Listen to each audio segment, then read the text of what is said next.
আসসালামু আলাইকুম। আমাদের ব্যথা পিএলআইডি বা হাঁটু ব্যথা এই জাতীয় সমস্যাগুলো আমাদের প্রায় হয়ে যায়। আমরা এখন পিএলআইডি বুঝে থাকি, জেলি বেরিয়ে যাওয়া বুঝে থাকি, এগুলো হাড় ক্ষয় হয়ে যাওয়া বেরিয়ে বুঝে থাকি। হলে আমরা কি করি? আমরা ওষুধ খাই। দীর্ঘদিন যাবত ওষুধ খাচ্ছি। দীর্ঘদিন যাবত ওষুধ খাওয়ার পরে যদি ভালো না হয়, দেন আমরা কিসে চলে যাই? ইনজেকশন নেই। ইনজেকশনে ভালো না হয়, তারপর চলে যায় অপারেশন, সার্জারি। যদি সার্জারি করেও ভালো না হয়, তখন যাব কোথায়? প্রিয় দর্শক, কথা বোঝা গেছে? প্রচলিত ট্রিটমেন্টে ব্যথার জন্য যত রকম ট্রিটমেন্ট আছে, ওষুধ, ইনজেকশন, সার্জারি, অপারেশন করার পরেও ভালো না। দেন হোয়াট শুড আই ডু? আমি কি করব? আমার কি করণীয়? আমি কি সারা জীবন ব্যথা নিয়েই থাকবো?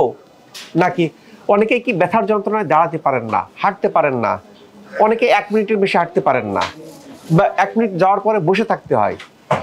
আপনি ওষুধ খাইলেন, ইনজেকশন নিলেন, সার্জারি করলেন, তারপরে পারেন না, তাহলে কি বাকি লাইফটা এরকম কেটে যাবে? আমি দাঁড়াতে পারবো না, আমি হাঁটতে পারবো না, এইভাবেই চলবে? আলহামদুলিল্লাহ, এইগুলো ধ্যান ধারণা টোটাল চেঞ্জ করে দিচ্ছে শশী হাসপাতাল। আমরা আমাদের পাশে যিনি আছেন, নার মুখ থেকে শুনি আপনার কি সমস্যা। স্যার, আমার সমস্যা ছিল ওই যে আমি পিএলআইডি অপারেশন করছিলাম। না, অপারেশনের আগে ব্যথা কতদিন যাবত? প্রায় 4 বছর 5 বছর ছিল। আচ্ছা, ব্যথা প্রথমে ওষুধ খাইছেন? ওষুধ বহুত খাইছি স্যার। ওষুধ বহুত খাইছেন, তারপর ইনজেকশন নিয়েছেন? ইঞ্জেকশনও নিয়েছি স্যার। ইনজেকশন নিয়েছেন, তারপরে অপারেশন করাইছেন? অপারেশন করাইছি। প্রিয় দর্শক, কথা ঠিক আছে, সহি তরিকায় আছে। ওষুধ খাইছি, ভালো হয় নাই, গেছেন কি ইনজেকশনে ভালো হয় নাই, গেছেন কি অপারেশন। ঠিক আছে। আচ্ছা, অপারেশন কত বছর আগে করছেন? এই প্রায় 1.5 বছর হয়ে যেতে জায়গা। 1.5 বছর। আচ্ছা, অপারেশন পর কি অবস্থা? অপারেশনের পরে স্যার আমার তো ব্যথা যেমন ছিল তেমন একটু বাড়তি। কি কি অসুবিধা হইতো? দাঁড়ালে কি অসুবিধা হলো? দাঁড়ালে হাঁটলে একটু সমস্যা হইতো, বেশিক্ষণ হাঁটতে পারতাম না, আর বেশিক্ষণ দাঁড়াইতে পারতাম না। দাঁড়ালে কি অসুবিধা হইতো? দাঁড়াইলে ধরেন ওই যে পায়ে আছে না, একটু ব্যথা লাগতো। ব্যথা লাগতো। হাঁটলে কি অসুবিধা হইতো? হাঁটলে ওই যে আমার অনেক ক্লান্ত আসতো। হ্যাঁ, মানে আমার পায়ে জোর থাকতো না। পায়ে জোর থাকতো না? বাবারে, পায়ে জোর না থাকলে আমি হাঁটবো কেমনে? তারপর তারপরে আসলাম শশী হাসপাতালে। ওই যে আমার অনেক বন্ধু বান্ধব আছে, তো আর কিছু এখানে যান, তারপর আপনার ওই লাইভ দেখলাম, দেখে তারপরে আসলাম। আসে কয়দিন ট্রিটমেন্ট নিলেন? প্রায় 31 দিন। 31 দিন ট্রিটমেন্ট কি ভর্তি থেকে না আউটডোরে? আউটডোরে 3 দিন, আর ভর্তি হইলো 28 দিন। 28 দিন, তারপরে 31 দিন। 31 দিন ট্রিটমেন্ট নেওয়ার পরে এখন কি দাঁড়িয়ে থাকা যায়? এই যে দাঁড়াইছি, এই যে দাঁড়ায় রয়েছে। প্রিয় দর্শক, দাঁড়িয়ে থাকা যায় কিনা বলার অপেক্ষা রাখে না। এই যে আমরা ভিডিও করতেছি, এখনই তো দাঁড়ায় রয়েছেন। হাঁটাহাঁটি কি অবস্থা? হাঁটাহাঁটি তো স্যার এখন মোটামুটি ভালো করতে। সিআইডি ক্যান্টিনে যাই। ও সিআইডি ক্যান্টিনে যাই, ওই যে বাজারে যাই, একদিন শিবপুরের কি সমস্যা নাই, তো এখন হাঁটাহাঁটি করি। সিআইডি ক্যান্টিন, তার মানে আমাদের পাশে যে সিআইডির ক্যান্টিন আছে, ক্যান্টিনে উনি খেতে যান, বাজারে হাঁটাহাঁটি করেন, অর্থাৎ স্বাভাবিক হাঁটাহাঁটি গুলো করতেছেন। কি অবস্থা এখন? না, এখন তো স্যার ভালো, এখন ভালো। প্রিয় দর্শক, 75% স্যার। এই যে উনি এখন হাঁটাহাঁটি করতে পারতেছেন, আগে হাঁটাহাঁটি করতে পারতেন না, দাঁড়িয়ে থাকতে পারতেন না। এর ইয়েটা কি? আমি প্রত্যেকটা রোগীকে বলি কি, যে এখানে আমি যে ইয়েটা দিই, আমি এখানে কি দিয়েছিলাম? আমি অ্যাডভাইস দিয়েছিলাম 30 দিন অ্যাডমিশন। এখন এই যে আমার এটাকে ফলো করলে দেখবেন কি, যে আল্লাহর রহমতে এই যে তো রোগী যারাই যেটা আসতেছেন, আমি যেটা এই যে আমার নীল কালিদের এই লেখাটা আমার, আমি রোগীটা দেখার পর একটা গাইডলাইন দিই যে কতদিন ট্রিটমেন্ট লাগবে, কি পদ্ধতি হবে। এখন কি হতো, উনি যদি কোর্স কমপ্লিট না করতেন, উনি 10 দিন বা 13 দিন ট্রিটমেন্টে চলে যাইতেন, তাহলে ভাগ্যকে উপর ছেড়ে দিতেন যে না, আমি ওষুধ খাইছি, অপারেশন করাইছি, ইনজেকশন দিছে, ভালো হয় নাই, কপালে নাই, এই ব্যথা নিয়ে চলতে হবে। উনি কি করছেন? উনি কোর্সটা কমপ্লিট করছেন। আমি বারবার এমফাসিস দিই কোর্স কমপ্লিট করা। অনেকে কি বিদেশ থেকে আসতেছেন, স্যার আমার সময় নাই, স্যার আমার টাইম নাই। অনেকে কি আমি যে পদ্ধতি দিচ্ছি সেই পদ্ধতি মেনটেন করতে পারতেছেন না। ইনার যে সমস্যা ছিল, সমস্যা যদি উনি অ্যাডমিশন না হইতেন, উনি আমি লিখে দিয়েছি ভর্তি থেকে ইনডোরে ট্রিটমেন্ট নিতে হবে, উনি ইনডোরে থাকলেন না, উনি আসা যাওয়া করে ট্রিটমেন্ট নিলেন, রেজাল্ট আসতো না। বোঝা গেছে? এখন মনে করেন কি, যে উনি ভাই, আমাদের প্রত্যেকের সমস্যা আছে, কারো ফ্যামিলির সমস্যা, কারো চাকরির সমস্যা, কারো অর্থনৈতিক সমস্যা। সমস্যা ছাড়া আমরা মুক্ত নয়।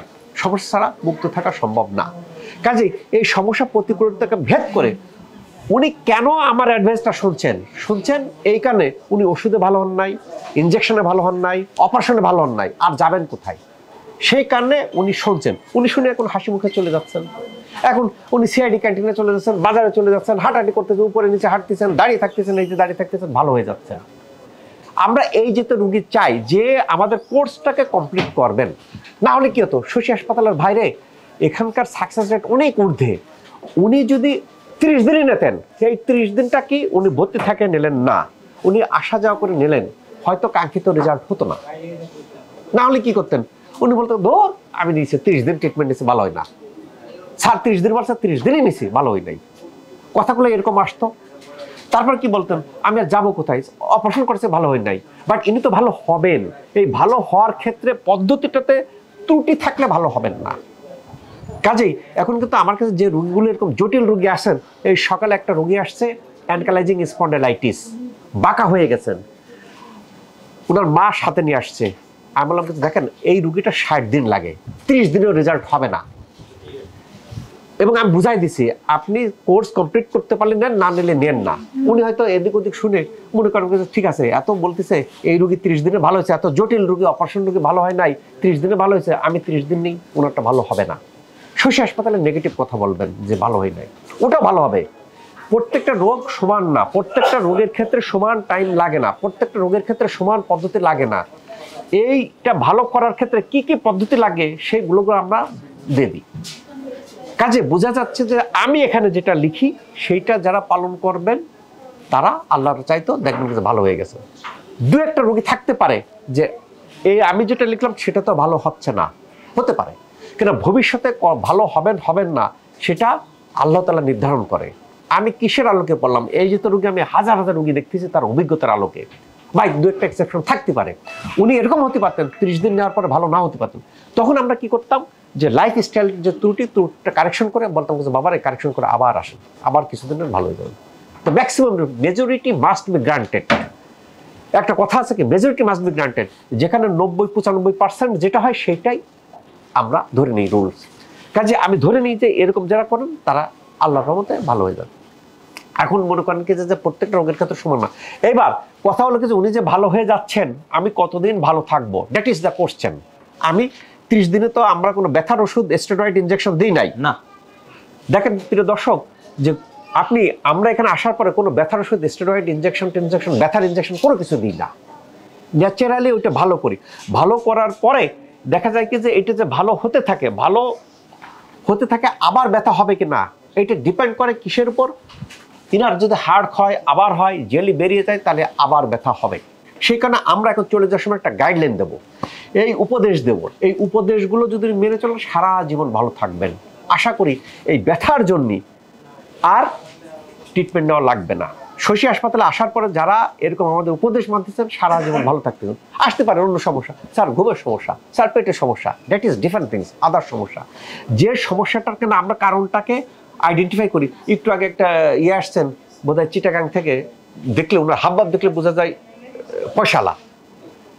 সেই তা উনি আসার পরে বলেছে কি আমার এই ব্যথা, কোমর ব্যথা।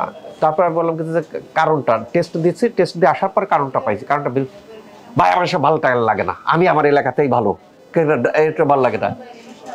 তা আমি বললাম কি যে আসার সাথে সাথে তো আমরা ট্রিটমেন্ট দিতে পারি না, আমরা কারণটাকে আগে আইডেন্টিফাই করি। এই যে আপনার কারণটা পাইছে, কারণটা সরাই দিতে এই ট্রিটমেন্ট, এই মেথড লাগবে, ভালো হয়ে যাবেন। কাজে যারা এরকম মনস্থির করেছেন যে আমি কোর্স কমপ্লিট করব, যারা অপারেশন করাচ্ছেন করেন, যারা ইনজেকশন নিচ্ছেন নেন, যারা ওষুধ খাচ্ছেন খান, যারা বিদেশে ট্রিটমেন্ট নিচ্ছেন নেন, নেওয়ার পরে ভালো হচ্ছেন না, তখন এক বাক্যে আল্লাহর উপর বিশ্বাস করে শশী হাসপাতাল সফর্দ করে দিতে হবে। এরা যা বলে আমি কোর্স কমপ্লিট করে বেরোবো, আল্লাহর মতো ভালো হয়ে যাবে। এখন বলা হয় কি যে স্যার আমরা খুব ছোটখাটো বিষয়, এনারা কোনো ওষুধ দেবো না, বলবো কি যে ভিটামিন ডি খাবেন, এইটা খাবেন, স্যার কি দেয় ধর রাখো দিন। এবং আমরা বুঝাই দেবো প্রত্যেক 3 মাস পর ভিটামিন ডি চেক করাবেন, যদি কম হয় আবার খাবেন, এতটুকু আপনাকে করতে হবে। বা 3 মাস পরে শশী হাসপাতালে আসতে হবে, ফলো আপ দিতে হবে, দিলে ভালো থাকবেন। আমি সারা জীবন ভালো থাকতে গেলে যদি দেখা যায় ভিটামিন ডি লেভেল কমে গেছে, জেলি বেরোইছে, হাড় হয়েছে, আবার ব্যথা হবে। সেই দোষটা শশী হাসপাতালের না। শশী হাসপাতাল সারা জীবন মুক্ত থাকার জন্য এই যে ভালো যাচ্ছেন একটা অ্যাডভাইস দিচ্ছি, তাহলে ভালো থাকবেন। কাজে এই যে তো জটিল রোগ থেকে ভালো হচ্ছেন, এবং আমরা ওই সমস্ত রোগকে ওয়েলকাম জানাই, ওই সমস্ত রোগীকে ওয়েলকাম জানাই জটিল অপারেশন করে ভালো হচ্ছেন না, বিদেশে যায় ভালো হচ্ছেন না, দিনের পর দিন করে করে লাঠি নিয়ে হাঁটতেছেন, সেই সমস্ত রোগীকে ওয়েলকাম জানাই। কেন? তারা কোর্স কমপ্লিট করেন। ইনি অপারেশন না করে আসলে হয়তো কোর্স কমপ্লিট করতেন না, ভালো হইতেন না। কাজে যে সমস্ত রোগীর মাইন্ড ডিটারমাইন করবেন যে আমরা ওখানে যে কথা শুনবো, কথা শোনার পরে ডাক্তার সাহেব যা বলে তাই মানুন, একবারই কষ্ট করে একবারই ভালো থাকবো, বারবার এখানে ওখানে দৌড়বো না, ইনশাল্লাহ ভালো হয়ে যাবে। আল্লাহ তাআলা আমাদের সবাইকে ভালো রাখুক এই প্রত্যাশায় আমি ডাক্তার ইসলাম শহীদুল ইসলাম।